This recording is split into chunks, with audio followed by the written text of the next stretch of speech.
ಜಾತ್ರೆಯ ಮೊದಲನೇ ದಿನ ಅದ್ದೂರಿಯಾಗಿ ನಡೆದಂಥ ಅಮ್ಮನವರ ಮದುವೆ ಸಂಭ್ರಮ.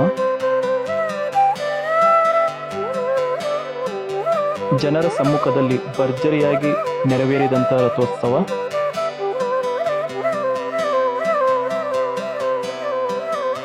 ಕೋಳಿಯನ್ನು ರಥಕ್ಕೆ ಹಾರಿಸಲಾಗುತ್ತೆ. ಗದ್ದುಗೆಯಲ್ಲಿ ಕೂತಿರುವಂಥ ಅಮ್ಮನವರಿಗೆ ಮಹಾಮಂಗಳಾರತಿ. ಜಾತ್ರೆಯಲ್ಲಿ ನಾನು ಆಡಿದಂಥ ಆಟ ಹೇಗಿತ್ತು? ಪ್ಲೇಟ್ ತಗೊಂಡು ನಾವು ಏನು ಮಾಡ್ತಾ ಇದ್ದೀವಿ? ಜಾತ್ರೆಯ ನಂತರ ಅಮ್ಮನವರಿಗೆ ಕಳುಹಿಸಿ ಕೊಡುತ್ತಿರುವ ಕ್ಷಣ.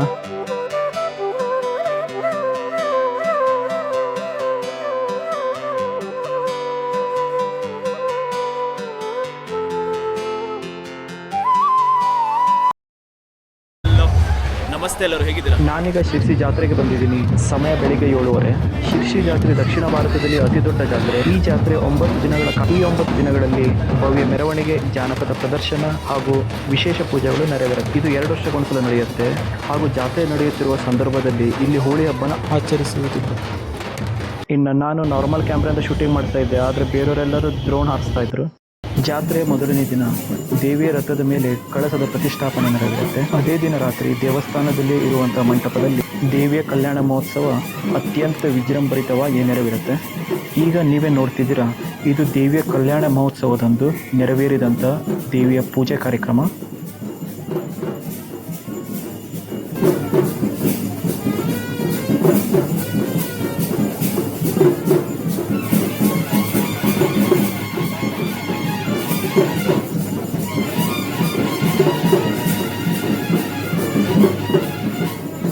ಜಾತ್ರೆಯ 2ನೇ ದಿನ ದೇವಿಯನ್ನು ಗರ್ಭಗುಡಿಯಿಂದ ರಥದ ಕಡೆಗೆ ಕರ್ಕೊಂಡು ಬರುತ್ತಿರುವ ದೃಶ್ಯ.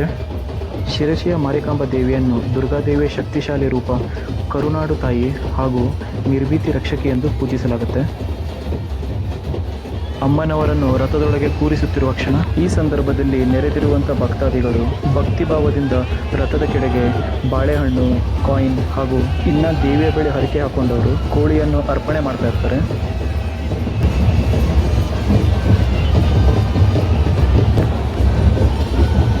ವಿಗ್ರಹಕ್ಕೆ ಯಾವುದೇ ರೀತಿ ಹಾನಿ ಆಗದೇ ಇರಲಿ ಅಂತ ಹೇಳಿ ನೆಟ್ಟನ್ನು ಯೂಸ್ ಮಾಡ್ತಾ ಇದ್ದಾರೆ ಮುಂದ್ಗಡೆ.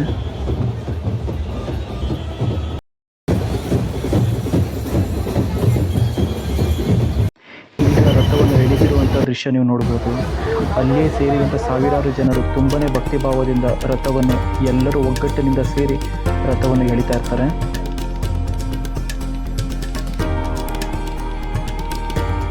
ರಥಕ್ಕೆ ಎಸೆದಿರುವಂಥ ಹರಿಕೆಯ ಕೋಳಿ ಅದು ಯಾರ ಕೈ ಸೇರುತ್ತೆ ಅದು ಅವರಿಗೆ ಆಗುತ್ತೆ.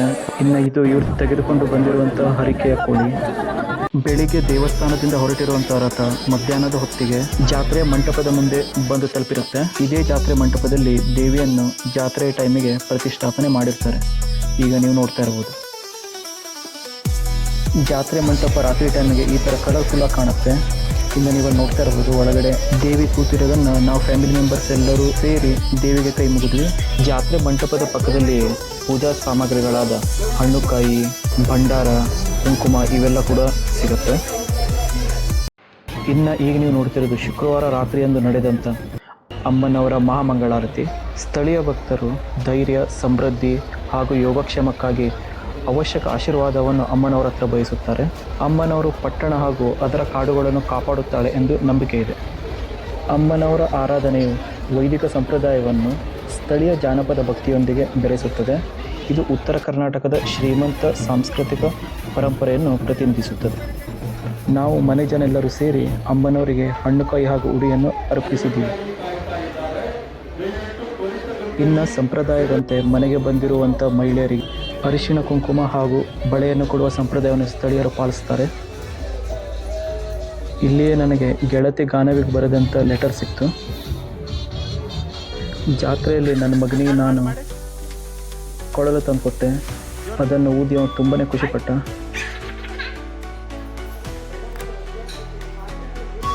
ಇನ್ನು ಅವನಿಗೆ ಬೆಂಗಳೂರಜ್ಜಿ ರಿಮೋಟ್ ಕಾರ್ ಕೂಡ ಗಿಫ್ಟ್ ಮಾಡಿದ್ಲು. ರಿಮೋಟ್ ಕಾರ್ ಆಡಿ ಅವನು ತುಂಬ ಎಂಜಾಯ್ಮೆಂಟ್ ಮಾಡ್ದ. ಜಾತ್ರೆಯ ಸುತ್ತಮುತ್ತಲು ಈ ಥರ ಕಲರ್ಫುಲ್ಲಾಗಿ ವಿಜೃಂಭರಿತವಾಗಿತ್ತು. ಇನ್ನು ಚಿಕ್ಕ ಮಕ್ಕಳಿಗೆ ಆಟ ಆಡಲಿಕ್ಕಂತೂ ತುಂಬಾ ಆಟಿಕೆಗಳು ಬಂದಿತ್ತು. ನನ್ನ ಮಗನಿಗೆ ಇದರಲ್ಲಿ ಕೂಡಿಸಿದ್ವಿ ಆಟ ಆಡಲಿಕ್ಕೆ. ಅವನು ತುಂಬಾ ಎಕ್ಸೈಟ್ಮೆಂಟಲ್ಲಿ ಆಟ ಆಡ್ದ.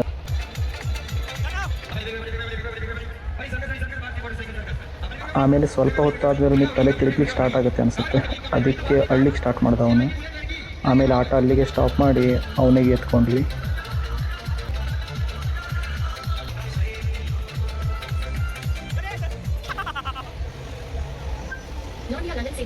ಈ ಸಲ ಅಂತೂ ಮಾರ್ಕೆಟ್ನಲ್ಲಿ ತುಂಬಾ ವೆರೈಟಿ ಆಗಿರೋಂಥ ಆಟಗಳು ಬಂದಿದ್ವು. ಇನ್ನು ನನ್ನ ಧರ್ಮಪತ್ನಿ ಕೂಡ ಜಾಯಿಂಟ್ ವೀಲಲ್ಲಿ ನಾನು ಯಾವಾಗಲೂ ಆಟ ಆಡಿಸಿ ಅಂತ ಹೇಳಿದ್ರು. ಅದಕ್ಕೆ ನಾನು ಅಲ್ಲಿ ಜಾಯಿಂಟ್ ವೀಲಲ್ಲಿ ಕರ್ಕೊಂಡು ಹೋದೆ. ಸ್ಟಾರ್ಟ್ ಆಗೋ ಮೊದಲೇ ಭಯ ಅಂತ ಕೂಗಾಡ್ಲಿಕ್ಕೆ ಸ್ಟಾರ್ಟ್ ಮಾಡಿದ್ಲು. ಸ್ಟಾರ್ಟ್ ಆದ್ಮೇಲಂತೂ ಸಿಕ್ಕಾಪಟ್ಟೆ ಕಿರ್ಚಾಡಿದ್ಲು.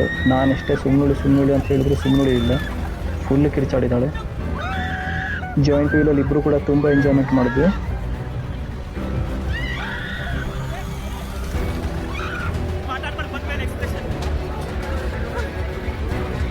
ನಾನು ಹೋಗಿ ಬರೋದೊಳಗಡೆ ನನ್ನ ಮಗ ಅಳ್ಲಿಕ್ಕೆ ಸ್ಟಾರ್ಟ್ ಮಾಡಿದ್ದ.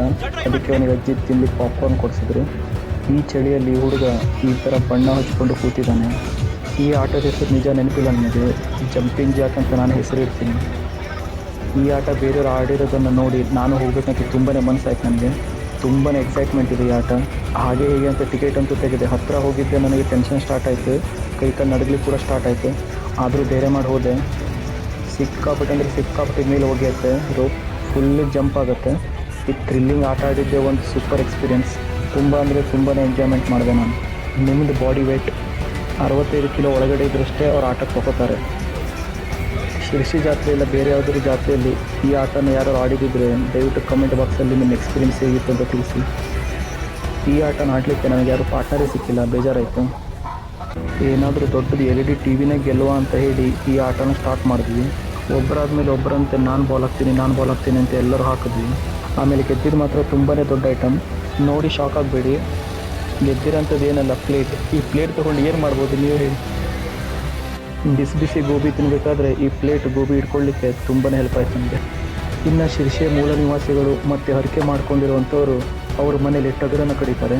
ಹರಕೆಯ ಕೋಳಿ ಮತ್ತು ಟಗರಿಗೆ ಜಾತ್ರೆ ಆವರಣದಲ್ಲಿ ಸಪ್ರೇಟಾಗಿ ಭಂಡಾರ ಕೂಡ ಸಿಗುತ್ತೆ. ಇದು ನಮ್ಮ ದೊಡ್ಡಮ್ಮನ ಮನೆಯಲ್ಲಿ ತಂದಿರುವಂಥ ಟಗರು. ಅವರು ಪ್ರತಿ ವರ್ಷ ಜಾತ್ರೆಯಲ್ಲೇ ಟಗರು ಕಡಿತಾರೆ ಮತ್ತು ನಮಗೆಲ್ಲರಿಗೆ ಊಟ ಕೂಡ ಕರೀತಾರೆ. ಇನ್ನು ಇದು ಜಾತ್ರೆಯ ಕೊನೆಯ ದಿನ ಅಮ್ಮನವರನ್ನು ಕಳಿಸ್ಕೊಡುತ್ತಿರುವ ದೃಶ್ಯ. ಸ್ಥಳೀಯ ಸಮುದಾಯವು ಪ್ರೀತಿಯಿಂದ ತಾಯಿ ಅಮ್ಮನವರು ಎಂದು ಕರೀತಾರೆ.